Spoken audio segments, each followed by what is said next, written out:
انتقال کی خبر پھیل گئی، جنگل کے آگ کی طرح پورے بغداد میں خبر پھیل گئی۔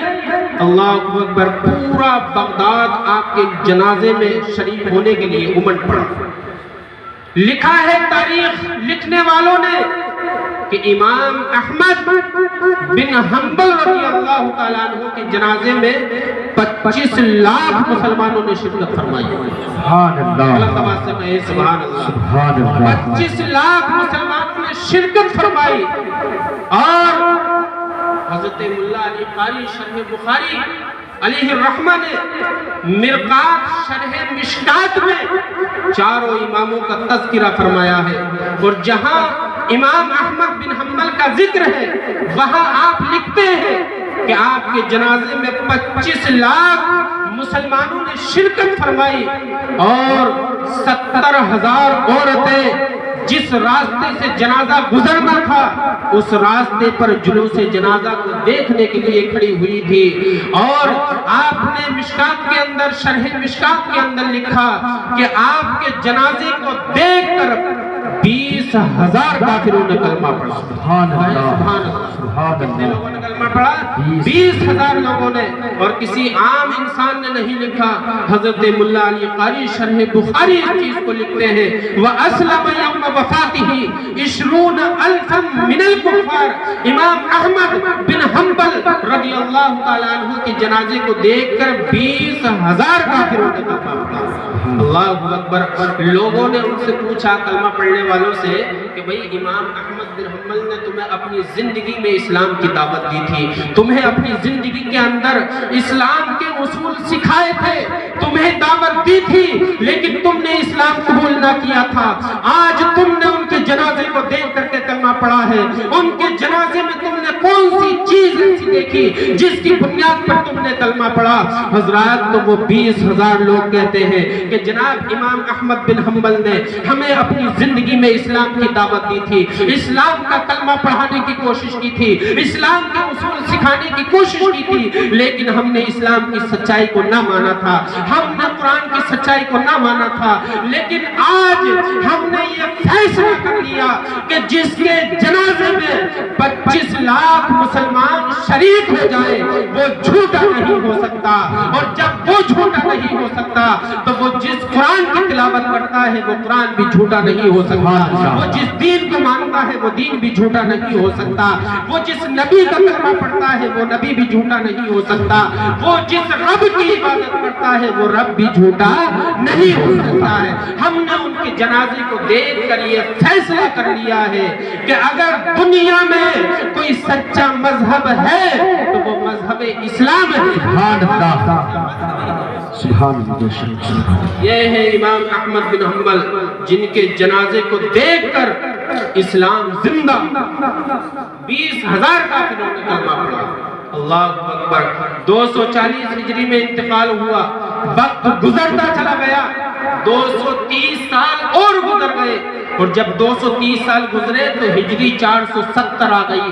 حضرات 470 ہجری کے اندر ایک دریائے دجلہ میں طوفان آ گیا، ایک باڑھ آ گئی، پانی آ گیا، اور جب پانی آیا اللہ اکبر اس پانی نے بغداد پر حملہ کر دیا، بغداد بھی زد میں آ گیا، قبرستان بغداد کا اس میں پانی آ گیا، بہت ساری قبریں بہہ گئی، بہت سارے تختے نکل گئے، اور اسی پانی کی زد میں امام احمد بن حنبل کی قبر پاک بھی آ جاتی ہے۔ حضرات آخری بات ہے، توجہ سے ملاحظہ فرمائے، امام احمد بن حنبل کی قبر پاک پانی کی زد میں آ گئی، آپ کی قبر کا تختہ بہہ گیا، قبر پھٹ گئی، جنازہ دکھنے لگا، اور جب جنازہ دکھا تو بغداد کے لوگوں نے جب دیکھا کہ امام احمد بن حنبل کی قبر کھل گئی ہے، جنازہ دکھنے لگا ہے، تو وہ چند لوگ آگے بڑھے اور انہوں نے جنازے کو اٹھا کر کے اوپر نکال لیا۔ اللہ اکبر۔ 230 سال کے بعد بغداد کے لاکھوں لاکھوں لوگوں کا کہنا ہے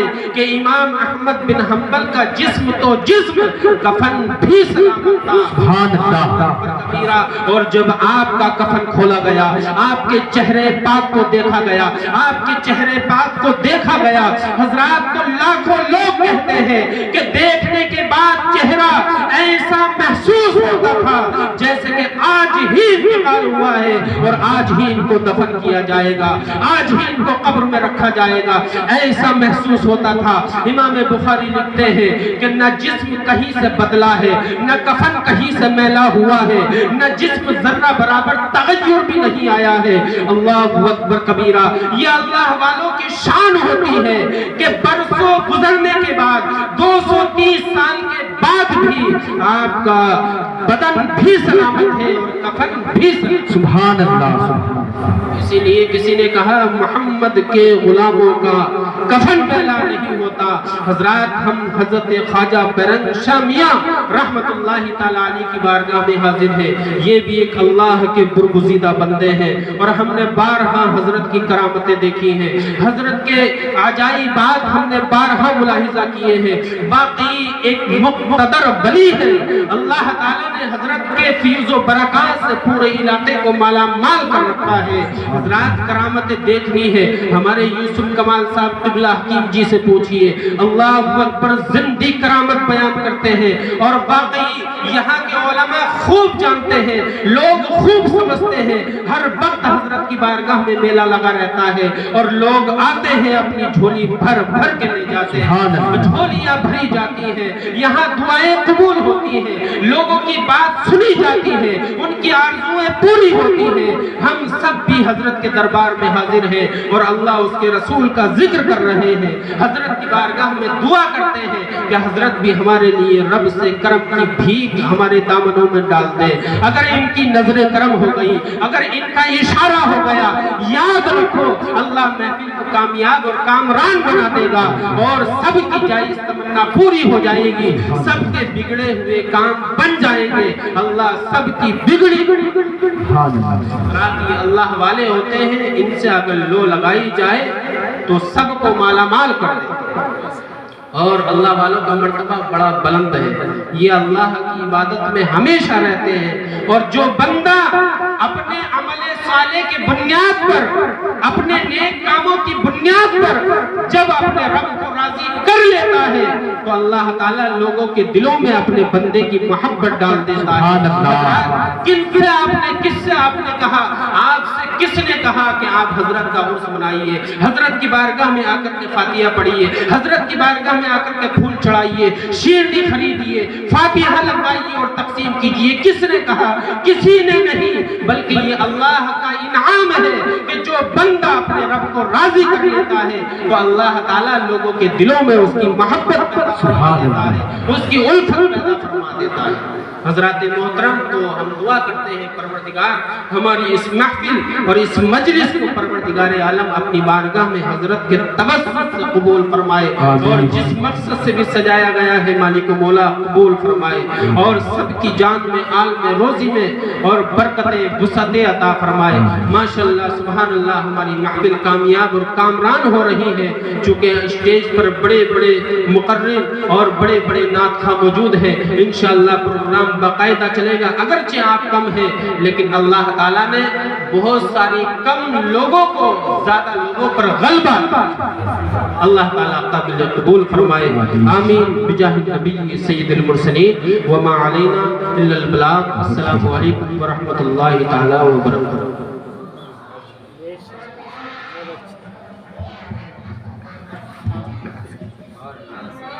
سبحان اللہ۔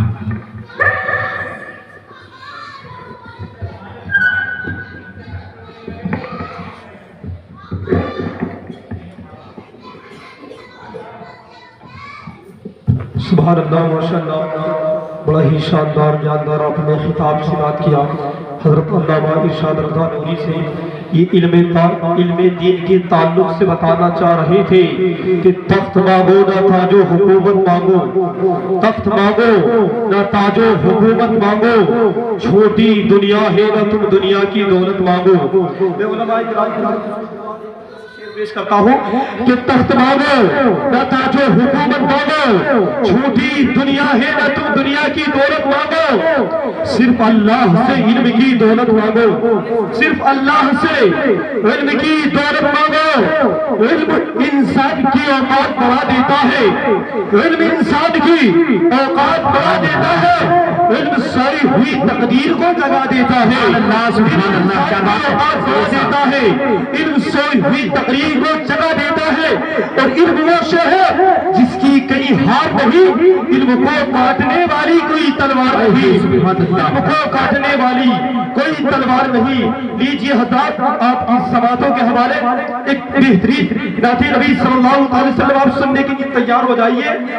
بجار کھاتا کے امام صاحب جو ہمارے استاذ محترم بھی ہیں حضرت مولانا قاری آصف حضرت صاحب قبلہ کو میں پیش کرتا ہوں، میں حضرت کی بارگاہ میں گزارش کرتا ہوں کہ حضرت مائک پر تشریف لائیں، بہترین لب و لہجے میں نعت نبی صلی اللہ علیہ وسلم گنگنا کر ہم سامعین کے قلوب کو منور مجلہ فرمائے۔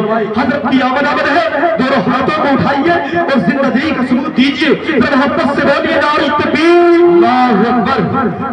جس نے بھی ہاتھ کو اٹھایا میں دعا کرتا ہوں یا اللہ ان ہاتھوں میں حسینی طاقت عطا فرما، لہرا کر کے بولیے نعرہ تکبیر، نعرہ رسالت، یا رسول اللہ، یا حضرت، نعباز، یا حضرت، نعباز، اولیاء اکرام، نعباز، آزادے بیگم شامیہ، نعباز، سنت، نعباز، نعرہ تکبیر، نعرہ رسالت۔ چار مصروں کے ساتھ کہ انسانیت نے جب سے تیرا در پکڑ لیا، شیطان نے سنا ہے کہ بستر پکڑ لیا، اور اتنا کہا تھا بس کہ سرکار آئی ہے مشکل